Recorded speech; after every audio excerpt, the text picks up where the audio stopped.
Hello everyone, आज के इस वीडियो में हम डिस्कस करेंगे क्लास 12th की हिस्ट्री का चैप्टर 5 यात्रियों के नज़रिए से। और इस चैप्टर से जो भी मोस्ट इंपॉर्टेंट क्वेश्चन बनते हैं, आपके शॉर्ट क्वेश्चन, लॉन्ग क्वेश्चन, सभी प्रकार के क्वेश्चन इस वीडियो में कवर हो जाएंगे। ठीक है, सिंगल वीडियो है, इसी वीडियो में आपके चैप्टर 5 के कंप्लीट इंपॉर्टेंट क्वेश्चन कवर होने वाले हैं। और ये वीडियो ना केवल मिड टर्म एग्जाम हो, आपका प्री बोर्ड और बोर्ड कोई भी एग्जाम हो, इससे बाहर आपके पेपर में क्वेश्चन नहीं आएगा, क्योंकि सारे इंपॉर्टेंट क्वेश्चन जो है मैंने इस वीडियो में कवर किए हैं। तो ये आपके फाइनल बोर्ड एग्जाम तक आपको ये वीडियो हेल्प देगी। ठीक है, अब बात करते हैं सेक्शन बी की। तो सेक्शन बी में आप जानते हैं 3 नंबर के क्वेश्चन आते हैं, ठीक है, जिसका आंसर आपको 60 से 80 वर्ड में लिखना होता है। सेक्शन सी की बात करें तो यहाँ पे आपका जो क्वेश्चन है वो 8 नंबर के आते हैं, जिसका आपका 300 से 350 वर्ड में इसका आंसर करना होता है। ठीक है, तो ये दोनों क्वेश्चन जो है आपके इसमें कवर हो जाएंगे, यानी 3 नंबर वाले और 8 नंबर वाले। इसके अलावा सारे इंपॉर्टेंट क्वेश्चन आंसर जो आप इस वीडियो में देख रहे हो, ये क्वेश्चन प्लस ऐड करके कुछ और क्वेश्चन आपको हमारी वेबसाइट में मिलेंगे। तो इसके लिए आपको गूगल में जाके eklavyastudypoint.com सर्च करना है, उसके बाद क्लास 12th में जाना है, फिर इसके बाद आपको हिस्ट्री में जाना है। इसके बाद आपके सामने ऐसे टेबल आ जाएगी। चैप्टर वाइज नोट्स पढ़ने हैं तो आपको पहले नंबर पे यहाँ पे देख सकते हो, चैप्टर वाइज एमसीक्यू पढ़ने हैं तो आप यहाँ पे जा सकते हो, और 3 नंबर वाले और 5 नंबर वाले क्वेश्चन देखने हैं तो लॉन्ग और शॉर्ट क्वेश्चन आप यहाँ पे देखोगे। ठीक है, और चैप्टर वाइज मैप आपको यहाँ मिल जाएंगे, और इमेज बेस्ड जो क्वेश्चन होते हैं वो यहाँ पे मिल जाएंगे। अब देखिए, चैप्टर की वीडियो हमने ऑलरेडी बना रखी है। यदि आपने चैप्टर की वीडियो नहीं देखी है तो उसको पहले देखिए, तब आप इंपॉर्टेंट क्वेश्चन देखें। सारे चैप्टर के एमसीक्यू क्वेश्चन मैंने लाइव क्लास में करा रखे हैं, आप लाइव क्लास वाली वीडियो को भी देख सकते हैं। ठीक है, तो चलिए स्टार्ट करते हैं आज की वीडियो को, और सबसे पहले इसमें डिस्कस करते हैं सबसे पहला क्वेश्चन। तो सबसे पहला प्रश्न ये है कि बताइए, इतिहास लेखन में यात्रा वृत्तांत का क्या महत्व होता है। अपने उत्तर की पुष्टि के लिए आपको एक एग्जाम्पल भी देना है। ठीक है, तो सबसे पहले हमको ये पता होना चाहिए कि यात्रा वृत्तांत जो होता है वो क्या होता है। तो देखिए, क्या होता था कि जब कोई यात्री एक देश से दूसरे देश में जाता है तो उस देश में उसको बहुत सारी नई नई चीज़ें देखने को मिलती है। वहाँ की प्रथाएं अलग होती हैं, वहाँ के रीति रिवाज अलग होते हैं। ठीक है, लोगों का कल्चर अलग होता है, वहाँ पे सारा सिस्टम ही बिल्कुल उनको डिफरेंट दिखता है। तो वो उन सभी चीज़ों को बहुत ध्यान से देखते हैं और उसके बारे में लिखते हैं, तो वो क्या कहलाता है, यात्रा वृत्तांत। तो ऐसे ही भारत में बहुत सारे विदेशी यात्री आए, उन्होंने भारत को देखा, भारत को समझा और भारत के बारे में लिखा, और उनके लिखे हुए, ठीक है, क्योंकि वो उस काल के बारे में, उस समय के बारे में लिखा था जिस समय वो आए थे, तो उन्हीं चीज़ों से कहीं ना कहीं इतिहासकारों ने उनको पढ़ा और उस समय में क्या कैसा होता था उसको समझा, और उसके बाद इतिहास का कहीं ना कहीं पुनर्निर्माण करा। ठीक है, इतिहास का लेखन किया। तो आप ऐसे बता सकते हो। तो देखिए, मध्यकालीन इतिहास लेखन में यात्रा वृत्तांत जो है बहुत ज़्यादा इंपॉर्टेंट है, इनका योगदान बहुत ज़्यादा है। क्यों? क्योंकि मध्यकालीन भारत की अगर हम बात करें तो इसमें बहुत सारे विदेशी यात्री आए थे। उन विदेशी यात्रियों ने भारतीय व्यवस्था को अच्छे से देखा, समझा, ठीक है, और उसके बारे में अपना जो भी उनको लगा उन्होंने वृत्तांत में लिखा, और वृत्तांत के आधार पे ही जो भारतीय इतिहास है इसका कहीं ना कहीं पुनर्निर्माण किया गया है इतिहासकारों के द्वारा। ठीक है, इतिहासकार क्या देखते हैं, अगर उस समय कोई लेखन मिल जाता है, कोई ग्रंथ मिल जाता है, कोई धार्मिक ग्रंथ मिल जाता है, कोई यात्रा वृत्तांत मिल जाता है, तो उसको देखते हैं। इसके अलावा उस समय में कैसा स्ट्रक्चर था, कोई मंदिर, कोई मस्जिद, ठीक है, या कोई भवन निर्माण कला, कुछ भी मिल जाए वो उसको देखते हैं। तो बहुत सारी चीज़ों को देखकर इतिहास निर्माण किया जाता है। तो आप ऐसे इसका आंसर बता सकते हो। और इसके कुछ एग्जाम्पल देखो, एग्जाम्पल भी पूछे थे ना, एग्जाम्पल आप देख सकते हो, किताब उल हिंद के बारे में लिख सकते हो, Rihla, travel in the Mughal empire, ये सारे कौन थे, ये बाहर से आए हुए यात्री थे जिन्होंने भारत को देखा और भारत को समझा, उसके बाद इन्होंने भारत के ऊपर अपना यात्रा वृत्तांत लिखा। ठीक है, अगला क्वेश्चन देखिए, इब्न बतूता के विवरण से भारत की कृषि अर्थव्यवस्था तथा उपमहाद्वीपीय व्यापार एवं वाणिज्य के बारे में क्या झलक मिलती है। ठीक है, तो इब्न बतूता ने जो लिखा है उससे भारत की कृषि के बारे में क्या जानकारी मिलती है, और जो भारत यहाँ पे जो व्यापार वगैरह होता था उसके बारे में क्या जानकारी मिलती थी। तो मेन चीज इसमें क्या है, 2 चीजें मेन है। एक तो आपको बताना है कि इब्न बतूता ने कृषि के बारे में क्या बताया है, दूसरा आपको बताना है कि उसने व्यापार के बारे में क्या बताया। ठीक है, तो उसके लिए आपको एनसीईआरटी पढ़नी पड़ेगी। तो इसमें समझिए, एनसीईआरटी से मैंने आंसर बनाया है कि इब्न बतूता ने यह बताया कि भारतीय कृषि जो थी वो बहुत ज़्यादा उत्पादनकारी थी, यानी कि बहुत ज़्यादा यहाँ पे प्रोडक्शन होता था। क्यों होता था? क्योंकि भारत की ज़मीन जो थी वो उपजाऊ थी। ठीक है, भारत की ज़मीन उपजाऊ थी, इसलिए यहाँ पे फसल जो है वो ज़्यादा होती थी।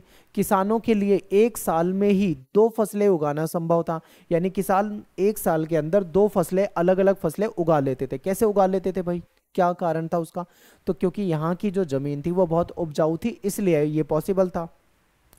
फिर इब्न बतूता कहता है व्यापार के बारे में। वो बताता है कि व्यापार और वाणिज्य के अंतर एशियाई तंत्रों से जो उपमहाद्वीप है वो पूरी तरीके से जुड़ा हुआ था। यानी कि जो एशिया है, मान लीजिए ये एशिया महाद्वीप है, यहाँ पे मान लीजिए भारत है, तो भारत एशिया में अलग अलग जगहों से जुड़ा हुआ था और व्यापार होता था, ठीक है, भारत का पूरे एशिया में। तो कैसे कैसे कहाँ कहाँ से होता था इसको समझिए। देखिए, भारतीय जो माल यानी भारत में बनने वाली वस्तु, भारत का माल मध्य और दक्षिण पूर्व एशिया, ठीक है, मध्य एशिया में और दक्षिण पूर्व एशिया में। दक्षिण पूर्व एशिया आपने पॉलिटिकल साइंस में पढ़ा होगा, जिसमें आपका Indonesia, Malaysia, Philippines, Singapore, Thailand, Vietnam, Laos, Myanmar, Cambodia, ठीक है, ये सारे आ जाते हैं।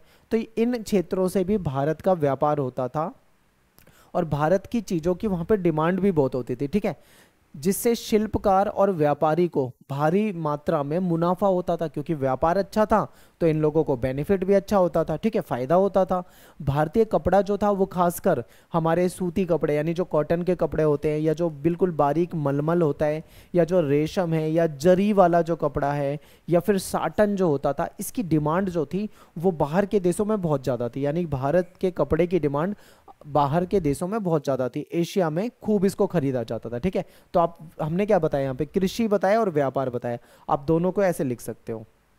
आगे देखिए, भारत संबंधी विवरण को समझने में अल बिरूनी के सामने कौन सी समस्याएं आई? तो 3 मेन समस्या थी उसके सामने, ठीक है। भारत में अल बिरूनी जब आया था तो उसने भारत को जब देखा था, कहीं ना कहीं भारत में उसका इंटरेस्ट जगा, ठीक है, भारत के बारे में जानना चाहता था। लेकिन उसको, उसके सामने सबसे जो बड़ी समस्या थी वो भाषा। हालांकि वो बहुत सारी भाषाओं का जानकार था, लेकिन फिर भी भाषा एक समस्या बन रही थी। फिर दूसरी समस्या बन रही थी धार्मिक अवस्था और प्रथा, क्योंकि हमारे यहाँ पे जो धार्मिक अवस्था है वो अलग होती है भाई, जहाँ से वो आया था वहाँ पे अलग व्यवस्था थी, ठीक है। यहाँ पे प्रथाएं, जो सिस्टम था, जो ट्रेडिशन थी वो डिफरेंट थी वहाँ से। फिर तीसरा पॉइंट हो जाएगा अभिमान, ठीक है। तो ये जो है चीज़ें, ये इसको कहीं ना कहीं समस्या कर रही थी भारतीय इतिहास को, भारत को समझने में। अगला क्वेश्चन है सती प्रथा वाला। देखो इसमें आपका ना, ये क्वेश्चन आपका 3 नंबर में भी आ सकता है और 8 नंबर में भी आ सकता है, और मैं आपको पहले ही बता रहा हूँ ये मोस्ट इंपॉर्टेंट क्वेश्चन है, ठीक है। जो क्वेश्चन मैं आपको इस वीडियो में करा रहा हूँ, आपके एग्जाम में, चाहे वो मिड टर्म हो, प्री बोर्ड, बोर्ड, कोई भी एग्जाम हो, इनसे बाहर क्वेश्चन नहीं आएंगे। क्वेश्चन यही होंगे, बस क्या हो सकता है, लैंग्वेज घुमा दें, कभी सीधा सीधा नहीं पूछ के थोड़ा सा घुमा के पूछ ले, लेकिन आंसर आपको यही लिखने हैं, क्वेश्चन को समझ के लिखना है, ठीक है। आगे देखो, बर्नियर ने लाहौर में सती प्रथा को अपनी आंखों के सामने देखा था। जब उसने सती प्रथा को देखा तो उसका मन जो था वो विचलित हो गया था, क्योंकि उसने कभी ऐसा देखा नहीं था कहीं, ठीक है। बर्नियर ने सती प्रथा के विवरण के अनुसार बताया कि ये जो है समाज में एक कुप्रथा है, यानी कि एक गलत प्रथा है जो यहाँ पे मानी जा रही है, ठीक है। अगला क्वेश्चन है कि बर्नियर ने 17वीं शताब्दी में नगरों के बारे में जो बताया था, उसको किस प्रकार से, मतलब एक संशयपूर्ण रूप से देखा जा सकता है, मतलब एक शक की नजरों से देखा जा सकता है। तो ध्यान से देखिए, बर्नियर ने जो भी देखा उसकी तुलना उसने क्या करा, सीधा यूरोप के देशों से कर दी। अब देखो, भारत जो है एक अलग देश है, भारत की स्थिति अलग है, लेकिन यूरोप जो था वो कहीं ना कहीं भारत के मुकाबले में ज़्यादा डेवलप था, आप सभी जानते हैं। तो वो हमेशा जो भी भारत में देखता था उसकी तुलना सीधा सीधा यूरोप से कर देता था। अब यूरोप से तुलना करने से थोड़ी काम चलेगा, यूरोप तो हमसे ज़्यादा डेवलप हो रखा है, और कहीं ना कहीं पूरी दुनिया पे यूरोप ने कब्जा कर रखा था, ठीक है, उसके बाद के समय में। तो हम ये हमेशा मतलब तुलना करता था। फिर क्या है कि भारत को यूरोपीय देशों के मुकाबले में दयनीय स्थिति वाला देश बताता था, यानी कि भारत की कंडीशन जो है यूरोप के मुकाबले में बहुत ज़्यादा खराब है, ऐसा बताता था। बर्नियर ने बताया कि भारत में भू स्वामित्व केवल सम्राट को था, यानी भूमि पे जो अधिकार है, ठीक है, बर्नियर कहता है कि भूमि पे जो अधिकार है वो केवल सम्राट का है, यानी भारत की जो भी भूमि है वो सम्राट के हाथ में है, ठीक है, लोगों का वहां पे निजी अधिकार नहीं है कुछ भी। तो बर्नियर का विवरण जो है वो संशयपूर्ण है। संशयपूर्ण क्यों है? क्योंकि उसमें शक करते हैं लोग, इसलिए क्योंकि जो मुगल जो दस्तावेज हैं उसमें कहीं भी ऐसा जिक्र नहीं मिलता है कि राज्य जो है वो भूमि का एकमात्र स्वामी है। ठीक है, इसलिए कहीं ना कहीं इसको संशयपूर्ण माना जाता है कि हो सकता है लोगों का भी भूमि पे निजी अधिकार हो, लेकिन ये तो कह रहा है कि केवल राज्य का अधिकार होता था, तो इसलिए इसको थोड़ा सा संशयपूर्ण कहा गया है। ठीक है, अगला देखिए, अगला क्वेश्चन है कि अबुल फजल ने भूमि राजस्व को राजत्व का पारिश्रमिक क्यों बताया है? स्पष्ट कीजिए। देखो पेपर में आया हुआ क्वेश्चन है।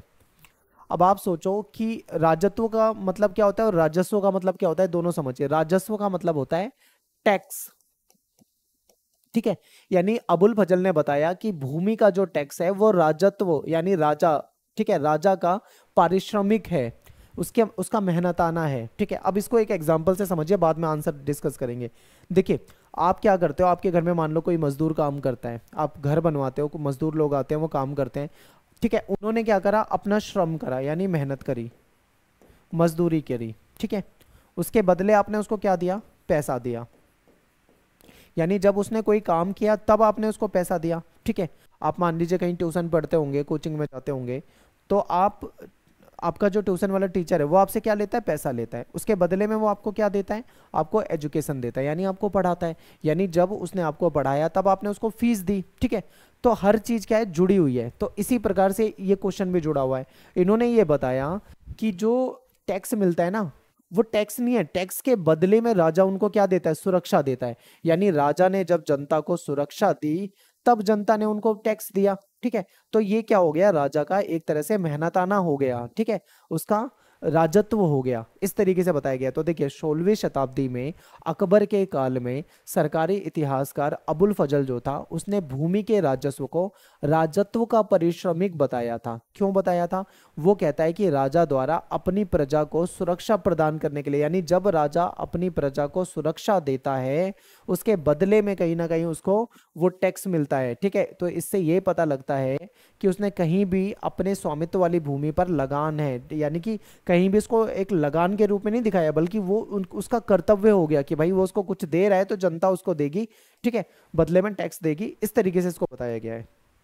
आगे देखिए, इब्न बतूता के वृतांत के आधार पर तत्कालीन संचार प्रणाली की अनूठी व्यवस्था की व्याख्या कीजिए। यानी जो इब्न बतूता है उसका जो वृतांत है उसके आधार पे जो संचार प्रणाली थी यानी कि कम्युनिकेशन प्रणाली थी उसकी विशेषता आपको बतानी है। ठीक है, तो इब्न बतूता जो है उसने भारतीय संचार प्रणाली को देखा और देखने के बाद बहुत ज्यादा हैरान हुआ।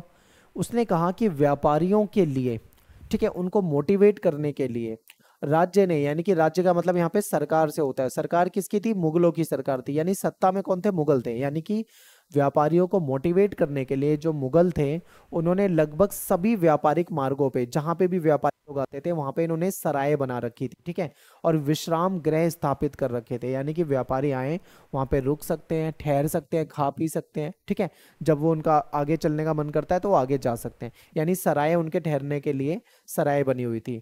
यहाँ की डाक प्रणाली को देखकर वो बहुत ज्यादा हैरान था। ठीक है, यहाँ पे डाक व्यवस्था ऐसी थी जिससे वो बहुत ज्यादा हैरान था। कहता है कि यहाँ पे डाक व्यवस्था जो थी वो दो प्रकार की थी। एक थी अश्व डाक व्यवस्था जो घोड़े के जरिए डाक पहुंचाई जाती थी, और दूसरी थी पैदल डाक व्यवस्था जिसमें पैदल, ठीक है, चिट्ठी वगैरह पहुंचाई जाती थी। इसके कारण संचार जो है वो आसानी से हो सकता था, यानी कम्युनिकेशन आसानी से हो जाता था। सिंध से दिल्ली की यात्रा में 50 दिन लगते थे। ठीक है, अगर आप सिंध से दिल्ली में आओगे तो 50 दिन लग जाते थे अगर कोई आता है, लेकिन जो गुप्तचर होते हैं, ठीक है, उनको खबरें सुल्तान तक पहुंचाने में डाक व्यवस्था के माध्यम से सिर्फ 5 दिन लगते थे। अब आप सोचो कि डाक व्यवस्था कितनी अच्छी थी, यदि कोई व्यक्ति सिंध से दिल्ली जा रहा है तो 50 दिन में पहुंच रहा है, लेकिन इनका संदेश जो है वो मात्र 5 दिन में पहुंच जा रहा है। तो इसकी उसने क्या करी थी, बहुत ज्यादा तारीफ की थी। ठीक है, नेक्स्ट है किताब उल हिंद के बारे में एक संक्षिप्त टिप्पणी लिखनी है। 3 नंबर के क्वेश्चन में आता है ये। ठीक है, तो देखिए किताब उल हिंद जो है किसने लिखी थी, अल बरूनी ने लिखी थी। ठीक है, और ये कौन सी भाषा में लिखी गई थी? अरबी भाषा में लिखी गई थी, ठीक है। किताब उल हिंद जो लिखी है उसकी जो लैंग्वेज थी वो सिंपल थी, सरल भाषा थी, उसको आसानी से समझा जा सकता था। इसमें क्या था? धर्म के बारे में, दर्शन यानी फिलॉसफी के बारे में, वहाँ के फेस्टिवल के बारे में, खगोल विज्ञान के बारे में, वहाँ की जो ट्रेडिशन थी, रीति रिवाज परंपराएं थी उसके बारे में, भार तौल या जो वजन वगैरह तोला जाता था उसके बारे में, वहाँ की मूर्ति कला, कानून, इन सब के बारे में उसने काफी डिटेल में यानी विस्तार से लिखा हुआ था, ठीक है। काफी डिटेल में उसने लिखा हुआ था। और किताबुल हिंद जो है वो 80 चैप्टर में डिवाइड थी, अध्याय में डिवाइड थी। इसका लिखने का जो तरीका था वो थोड़ा डिफरेंट था।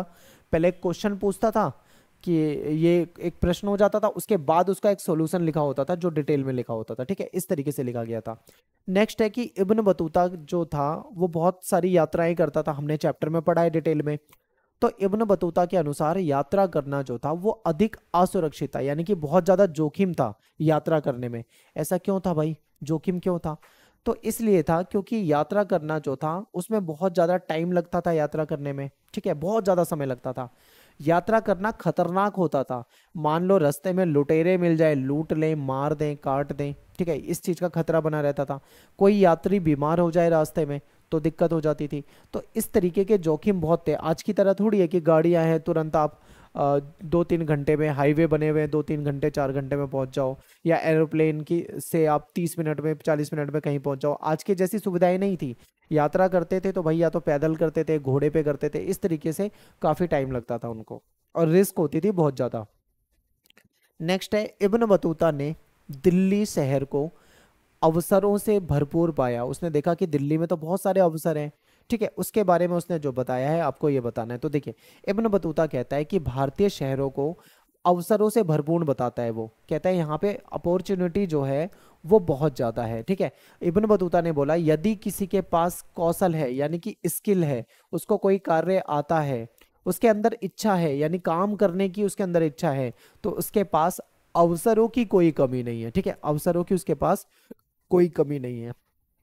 शहर जो है वो घनी आबादी वाले, भीड़ भाड़ वाले शहर हैं, और सड़कें जो हैं वो चमक धमक वाली है।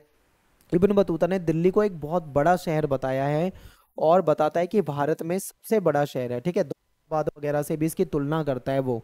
दौलताबाद से कहता है कि दौलताबाद भी दिल्ली से कम नहीं है, यानी कहीं ना एक जैसे हैं। आकार में दिल्ली को इस चुनौती देता है दौलताबाद, यानी इन दोनों को उसने कंपेयर कर दिया। फिर कहता है कि बहुत सारे बाजारों में मंदिर भी होते हैं, मस्जिद भी होते हैं, ठीक है।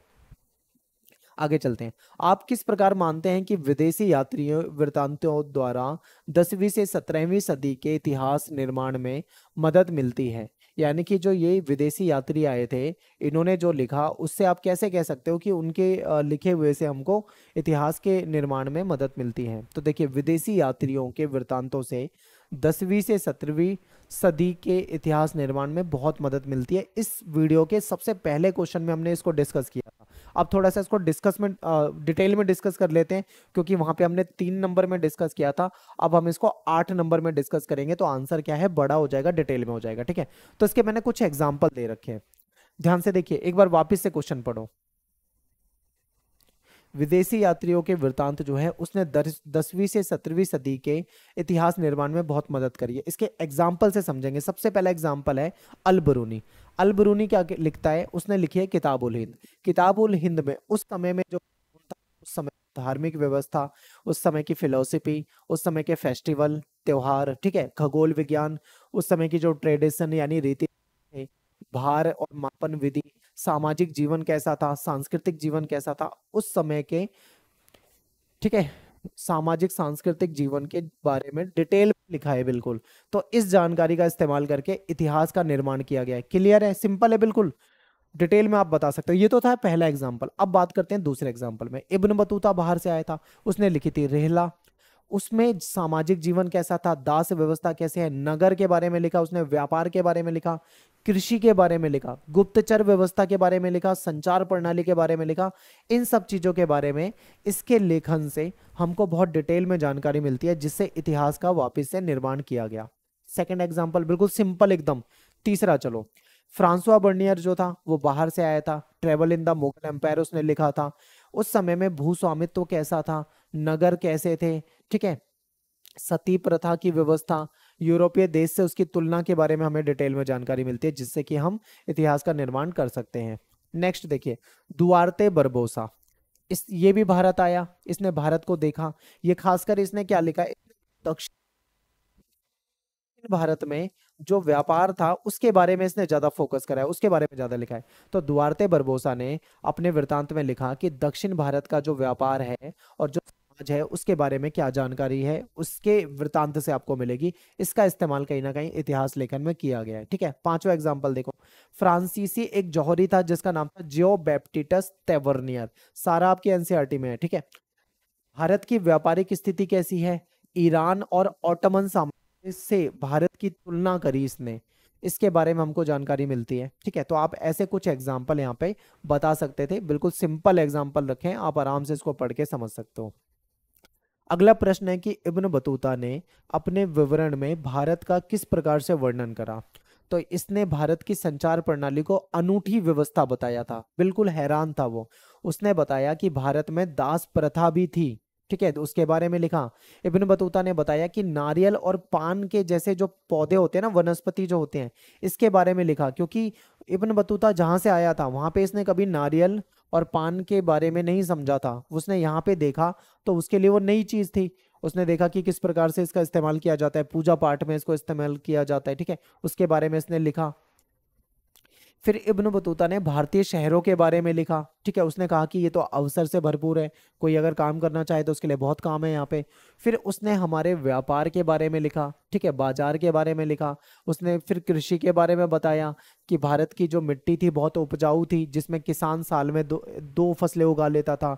भारत में जो बनता था माल, जो भी चीजें बनती थी, उसकी डिमांड मध्य एशिया और दक्षिण पूर्व एशिया में बहुत ज्यादा थी। हमारा सूती कपड़ा, मलमल का कपड़ा, ठीक है, बहुत ज्यादा बिकता था।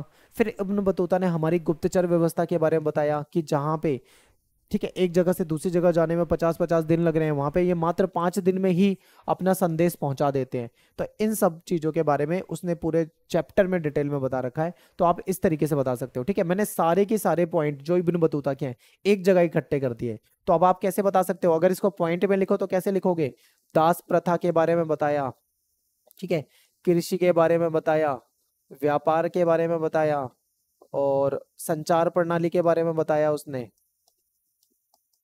ठीक है, नगर के बारे में बताया कि नगर जो है अवसर से भरपूर है, नारियल और पान के पत्ते के बारे में बताया।